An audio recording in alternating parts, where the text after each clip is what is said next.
নমস্কার বন্ধুরা, আমি শোভন আপনাদের সঙ্গে।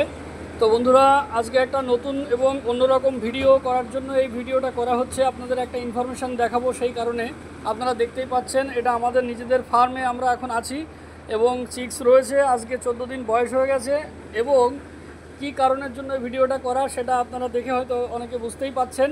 এই যে ফ্যানটা আমাদের ফার্মে 3টে ফ্যান লাগানো আছে, আপনারা সবাই জানেন। তো তার মধ্যে ওইটা আমাদের 1 নম্বর ফ্যান, এটা টাইমারের ফ্যান, ওটা 2 নম্বরের ফ্যান।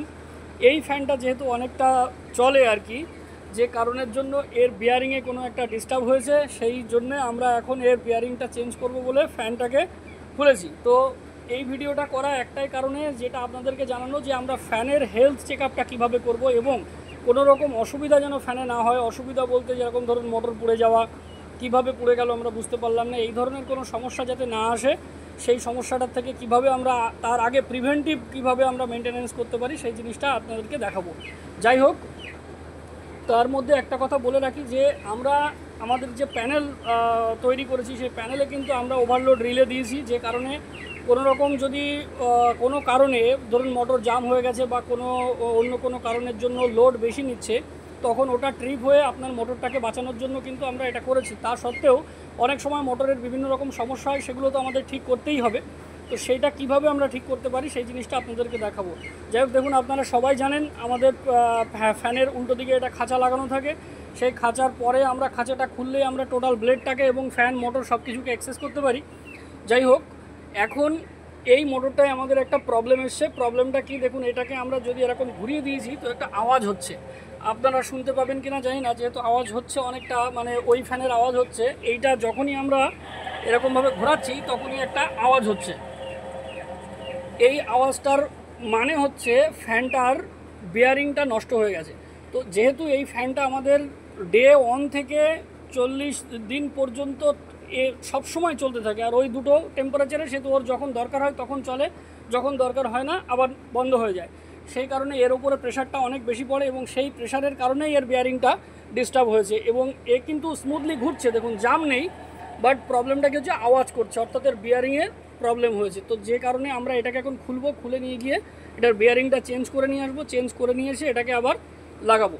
এবং আর সঙ্গে সঙ্গে আরও একটা কথা বলে রাখা, দেখুন অনেকে একটা কথা আমাকে বারবারই বলেন, যে সমস্ত ভিউয়ার বন্ধুরা আমার আছেন বা যারা কাজ করেন, তারা একটা কথা আমাকে সবসময় বলেন যে দাদা পাখা এত বেশি কেন লাগছে, বা পাখা একটা কম হলে হতো না। আপনি একটা জিনিস খেয়াল করুন, আজকে ধরুন এই বিয়ারিংটায় ডিস্টার্ব আমরা কালকে দেখতে পেয়েছি। আজকে যদি আমার এই ঘরে দুটো পাখা থাকতো এবং আমার ঘরে যদি পাখির লোড থাকতো, এখন ছোট আছে, অসুবিধার কিছু নেই, আমার দুটো পাখা রয়েছে বলে এই পাখাটা খুলে আমি যে কোনো রকম কাজ একদিন দুদিনে কাজ করে নিয়ে এসে আমি আবার মোটর লাগিয়ে পাখাটাকে চালু করব, আমার ফার্মে কোনো ডিস্টার্ব হবে না। কিন্তু যদি আমার দুটো পাখা থাকতো, তাহলে এই একটা পাখা যদি আমি ধরুন সমস্যা হলো, আমি এটাকে ঠিক করতে গেলাম, সেই সঙ্গে সঙ্গে আমাদের এই মুরগি যদি বড় থাকতো, তাহলে কিন্তু এই পুরো ঘরটা ওই একটা পাখা দিয়ে কুলিং করা খুব টেনশন হয়ে যেত। যে কারণের জন্য আমরা সবসময় দুটো অপশান মানে আমাদের ক্লায়েন্ট বা বন্ধুদের বলে থাকি, একটা হয় আপনি একটা এক্সট্রা মোটর কিনে রাখুন, আর নয়তো আপনি একটা এক্সট্রা পাখা বসিয়ে রাখুন। দেখুন এই ইনভেস্টমেন্ট একবার হয়ে যাবে, হয়ে যাওয়ার পরে যখন আমরা এখানে আপনার করব, চাষ শুরু করব, তারপরে যদি আপনার চাষের অবস্থায় 10টা মুরগি মরে যায় শুধুমাত্র আপনার সিস্টেমের গলতের জন্য, তখন কিন্তু আমাদের নিজেদেরই মনে হয় যে কেন আমরা এই কাজটি আগে করলাম না। তো এই ধরনের সমস্যায় যাতে আমাদের না পড়তে হয়, সেই ধরনের সমস্যার থেকে যাতে আমরা আগের থেকে নিস্তার পেতে পারি, তার কারণেই আমরা এই ব্যবস্থাগুলো আগের থেকে নিয়ে থাকবো এবং এই ব্যবস্থা নিয়ে যাতে আমাদের কোনো প্রবলেম না হয়। যদি ইনকেস রানিং অবস্থায় একটা ফ্যান খারাপও হয়ে যায়, তাহলে আর অন্য ফ্যানগুলো যেন আমাদের ব্যাকআপটা দিতে পারে, সেইভাবে আমরা কাজ করব। তো বন্ধুরা চলুন আপনাদেরকে এই অবধি দেখাই। আর আরেকটা জিনিস দেখানোর আছে, এই যে বেল্ট, এই বেল্টেরও হেলথ ইন্সপেকশান করতে হয় কীভাবে। দেখুন এই বেল্ট অনেক সময় হার্ড হয়ে যায়, হার্ড হয়ে গিয়ে বেল্ট কিন্তু খারাপ হয়। কিভাবে, এইখানে আপনারা দেখতে পাচ্ছেন এই বেল্টটায় হালকা হালকা দেখুন ছোট ছোট চির ধরেছে। এটা কি হবে, আস্তে আস্তে আরও যখন চলবে, চলতে চলতে এই বেল্টের কিন্তু এখানে ফেটে যাবে, ফেটে গেলে এই বেল্ট কিন্তু আর কাজে লাগবে না। তার জন্য আমাদের কি করতে হবে, এই বেল্টের যে হচ্ছে আপনার মাপ রয়েছে, সেই মাপের একটা অন্তত বেল্ট আমাদের এক্সট্রা কিনে রাখা উচিত, বা যদি আমরা কখনো খারাপ হয় সেইটা যাতে চেঞ্জ করে দিতে পারি সঙ্গে সঙ্গে, তো সেই জন্য আমাদের এটা কিনে রাখতে হবে এবং যাতে কোনো রকম অসুবিধার সময় আমরা তাড়াতাড়ি এটাকে ঠিক করতে পারি। তো এটা গেল এক। আর দ্বিতীয় কথা, এই যে পাখাটা, এই পাখার এইটা হচ্ছে হাব, এই হাবেও একটা বিয়ারিং থাকে, এর কোনো রকম প্রবলেম হয়েছে কিনা সেটা দেখার জন্য আমাদের এই পাখাটাকে সুন্দর করে এইভাবে ঘুরিয়ে দিতে হবে, দেখতে হবে পাখাটা ঘুরছে কিনা এবং কোনো রকম আওয়াজ বা কোনো ডিস্টারবেন্স এতে কিছু আছে কিনা, বা এটা আমরা বন্ধ করার পরে এই হাবটা ধরে একটু ভালো করে এভাবে ঝাঁকাতে হবে।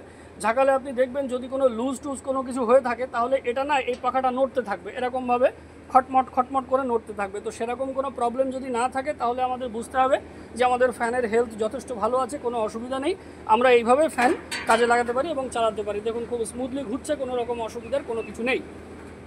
এটা গেল এক। আর ফ্যানের বেল্ট কিভাবে খুলতে হয়, অনেকে হয়তো মনে করবেন কি আমাকে কি এটাই খুলে ফেলতে হবে ফ্যানের বেল্ট খুলতে গেলে, যেহেতু ফ্যানের বেল্টটা ভেতরের দিকে, পাখাগুলো বাইরের দিকে, সেটা একদমই নয়। এখান থেকে স্টেপ বাই স্টেপ আমরা এক একটা করে এইভাবে গলিয়ে দেব, প্রত্যেকটা বেল্টকে এরকমভাবে প্রত্যেকটা পাখার ভেতর থেকে গলিয়ে দেবো, দিলে ওই পাশ থেকে আমাদের বেল্টটা বাইরে চলে আসবে। তো এই হচ্ছে পুরো পাখার হেলথ চেক আপ করা এবং বেল্ট চেঞ্জ করা এবং আমাদের পাখার যে হাবটা সেটা ঠিক আছে কিনা বা বিয়ারিং কীরকম কী আছে এগুলো সব দেখার জন্য এই প্রসেসে আমরা এগুলো করে থাকি। এবং আরেকটা কথা আপনাদের বলি, প্রত্যেক ব্যাচ যখন আমাদের উঠে যায় তখন এই খাঁচাগুলো খুলে আমরা ফ্যানটাকে পরিষ্কার করি, ভালো করে সুন্দর করে মুছে টুছে পরিষ্কার করি। অনেকে আপনার মোবিল টোবিল এই সমস্ত লাগান, সেই সময়ও কিন্তু এই ফ্যানের বেল্টটাকে খুলে দিয়ে হেলথটাকে সুন্দর করে চেক আপ করা আমাদের প্রয়োজন, যাতে আমাদের রানিং অবস্থাতে কোনো রকম কোনো প্রবলেম না হয়। তো এইটুকুই আপনাদের জানানোর ছিল।